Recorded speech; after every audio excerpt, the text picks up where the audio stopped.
چای کیلوی بە 100,000 هەیە ئیتر بە 6,000 هەیە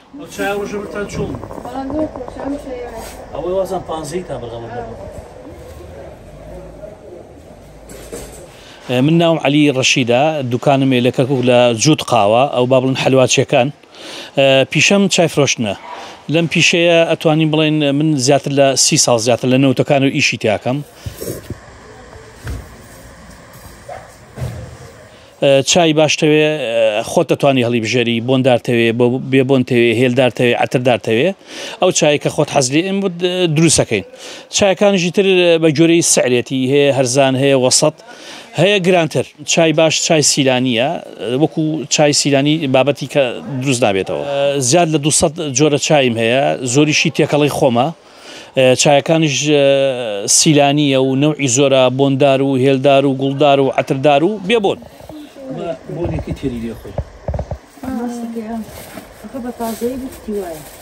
ئەو چانە گوڵی تایە خۆمان گوڵی تێکەن هەیە خۆی گوڵی تایە یان لەجێ خۆی بۆن گوڵی لێدراوە یان بۆنی هێلی لێدراوە یان بۆنی باڵێن عەترێکە پێڵەن ئێرەگڕی ئەو عەترەیە ئیتر چایەکان گوڵەکان جۆری زۆرە مۆری هەیە شینی هەیە لای من چای کیلوی بە 100,000 هەیە ئیتر بە 6,000 هەیە بە جۆری ئەو مشتری کە ئەیکڕێ بە جۆری قابلیت و ئیمکانەتی خۆی چایەکە چیە وەیە دێنێمە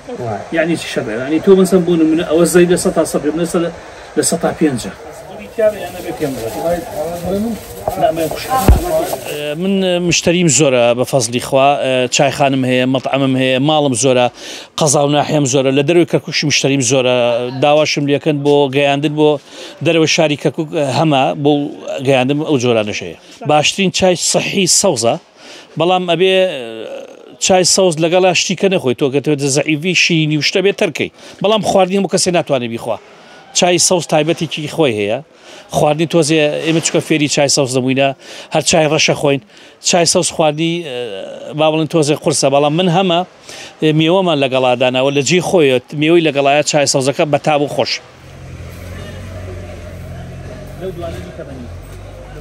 چای هەیە بۆ نمونە حەزی لە کوڵان نایە چای حەزی لە کوڵانن نییە ئەبێ ئاوەکە گەرمکەی بیکوڵێنی ئاوەکە چایەکەی تێکەی واز لێنی بێ ئاگر 5 دقیقە 6 دقیقە